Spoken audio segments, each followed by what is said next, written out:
Alors, une petite compilation des meilleurs temps avec les pneus 18 pouces, parce que c'était le bordel, hein. Il y avait des pilotes qui testaient en 13 pouces, d'autres en 18. Au final, on peut se demander, du coup, qui a fait le meilleur temps dans les pneus 18 pouces. Donc avant de découvrir le classement, les prescriptions comprenaient des pressions de 17,5 PSI à l'arrière et de 21,5 PSI à l'avant. Cette dernière diminuant ensuite à 20 PSI pour le deuxième jour.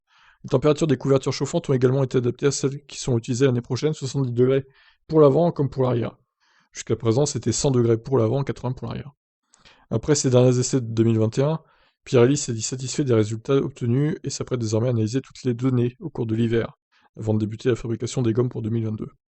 Nous sommes satisfaits du déroulement de ces 2 jours d'essai et du comportement des nouveaux pneus 18 pouces, avec aujourd'hui une voie de développement commencée en 2019 qui s'est définitivement refermée, ce qui nous a conduit à avoir un tout nouveau produit et une toute nouvelle gamme de composés pour 2022. Explique Mario Isola. Le premier jour, nous avons observé un graining sur les pneus avant, notamment sur les pneus les plus tendres, qui étaient aussi les plus utilisés en raison des caractéristiques de la piste, ce qui générait un sous-virage. Après avoir analysé les données du premier jour, nous avons vu qu'il était possible de réduire la pression avant de 1,5 PSI, ce qui a amélioré la situation en particulier pour le composé C3. Mais il faut garder à l'esprit que les voitures mules étaient utilisées et que le but du test était de donner aux équipes l'opportunité de collecter des données utiles qu'elles pourront analyser pendant la trêve hivernale.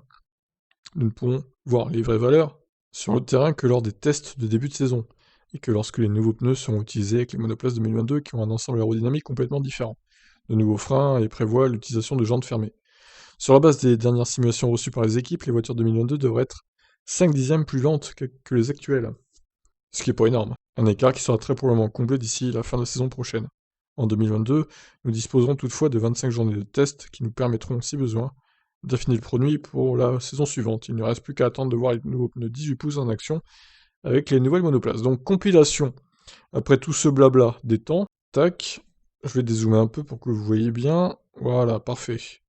Donc Norris, les deux McLaren devant Vettel, Mercedes donc Russell, Gasly devant Stroll, Sainz, Alonso, Leclerc, ensuite Bottas avec son Alfa Romeo, Tsunoda, AlphaTauri, donc Ocon, Zhou avec son Alfa aussi, Fuoco chez Ferrari, Perez Verstappen, Schumacher et Fittipaldi.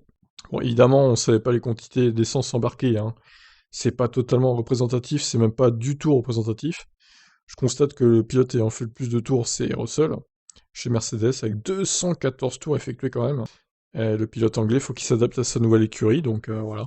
Ça paraît logique, j'ai envie de dire. Donc voilà, demain on fera le résumé des déclarations de tout le monde, hein, des pilotes, des nouveaux pilotes, notamment Pato Howard, qui était très excité des F1. On verra ça demain. Je vous laisse réagir. Ciao.